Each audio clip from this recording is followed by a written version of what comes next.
Bonjour à tous, chers amis. Nous sommes déjà à la fin de l'année 2020. Cette année a été très difficile et cela pour tous les pays du monde.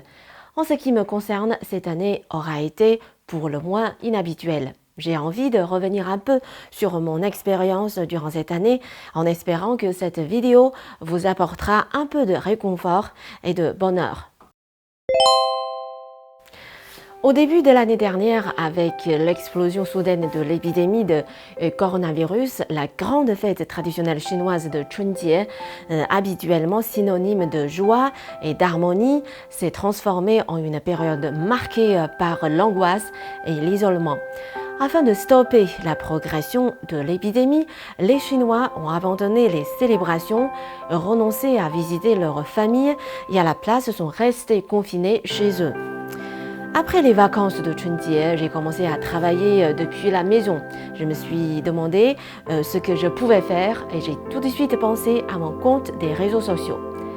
Je me suis dit qu'en relatant ma vie quotidienne, les gens pourraient avoir une idée plus réaliste sur ce qu'est la Chine.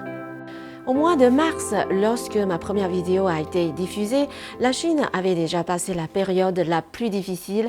Les Chinois commençaient à retrouver une vie plus ou moins normale, alors qu'au même moment, Paris commençait à se confiner. En y repensant, les chiffres qui circulaient à l'époque sur la progression de l'épidémie qui nous semblaient déjà effrayants n'étaient en fait qu'un simple début. Je trouve que nous vivons dans un monde interconnecté et que lorsqu'une catastrophe d'une telle ampleur survient, on ne peut pas gérer les choses seul et se tenir à l'écart. La fierté et les préjugés n'ont jamais permis de résoudre aucun problème. Seule la solidarité et la coopération permettent de surmonter les difficultés. Au mois de mai, les deux sessions, le grand rendez-vous de la vie politique chinoise, ont enfin pu commencer avec 2 mois de retard. Peut-être que beaucoup d'internautes étrangers n'ont jamais entendu parler des deux sessions ou alors ils ont du mal à comprendre comment cela fonctionne, mais pour les Chinois, c'est un événement très important.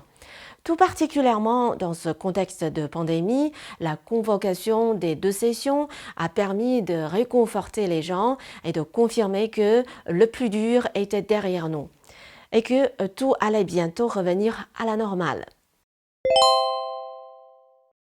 Sous la chaleur torride de l'été, le Covid-19 a perdu une partie de sa dangerosité et a pu être temporairement contenu.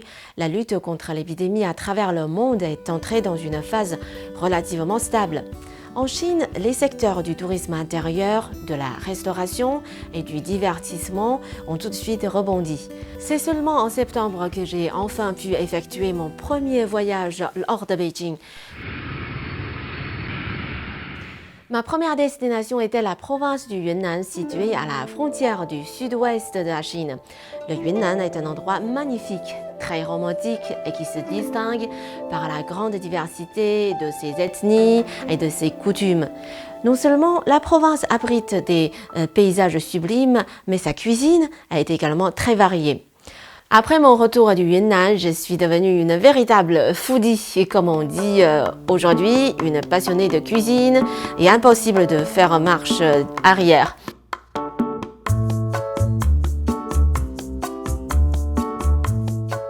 C'était ma première visite au Gansu, une province assez reculée au nord-ouest de la Chine.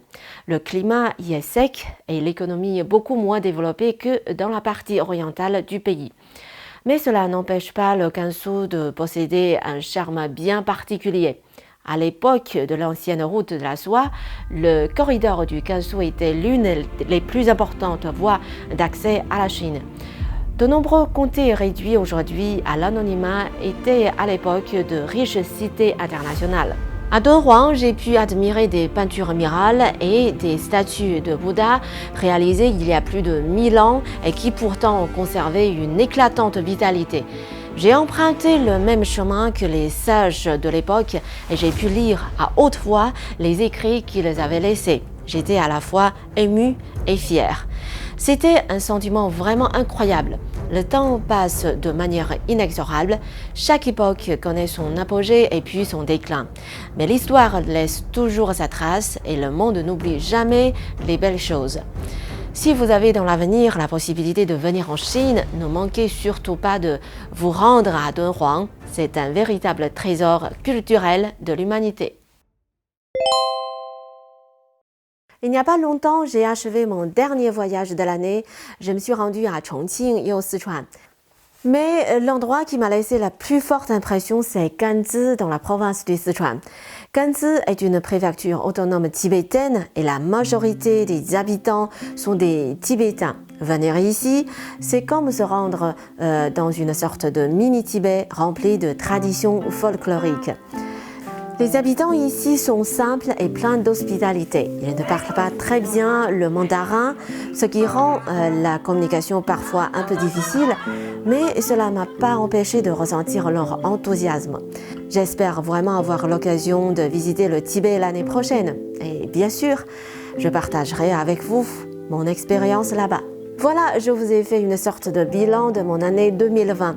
Pour résumer, je dirais que la première moitié était plutôt triste, mais que la seconde moitié, elle, était pleine d'espoir. La nouvelle année est sur le point d'arriver.